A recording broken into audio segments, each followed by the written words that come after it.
तुतारीचे कार्यकर्ते काही सक्रिय आहेत आणि जे खरोखर माननीय नामदार देशाचे नेते शरदचंद्रजी पवार साहेब यांना मानणारे जे कार्यकर्ते आहेत ते प्रचारात सहभागी आहेत आणि जे वैयक्तिक त्यांना मानणारे ते त्यांच्याबरोबर आहेत आणि ते जरी गायब झालेले असले तरी ते एकटे एकटे प्रचार करताना कुठंतरी घरोघरी दिसत आहेत.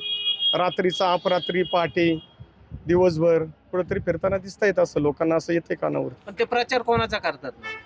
ते प्रचार आता कोणाचा करतायत म्हणजे आता इकडं स्टेजवर येत नाही म्हणजे मुलाचाच करतात त्या ठिकाणी. दुसरा कोणाचा आहे? सोनाचा करतायत, बादशाचा म्हणजे करतायत. तुतारी आणि घड्याळ जरी एकत्र आला असला तरी तुतारीचे आमदार भाजपचा प्रचार करतात असं. हो, भाजपचाच प्रचार करतात. ते सर्वसामान्य जनतेला माहिती आहे सगळ्या. अनेक आपण फिरताना आपण पाहतोय की बऱ्याच घरी ते गेलेले आहेत रात्रंदिवस मुलासाठी. शेवटी पुत्रप्रेम आहे.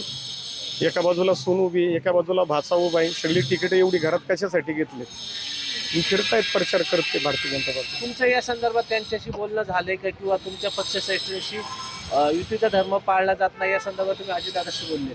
नाही, दादांना या गोष्टी माहिती आहेत. आता पक्षश्रेष्ठी त्यांचा माननीय नामदार शरदचंद्रजी पवार साहेब असतील, सुप्रियाताई असतील, या संदर्भात काय निर्णय घेतील ते आता पाहू आपण.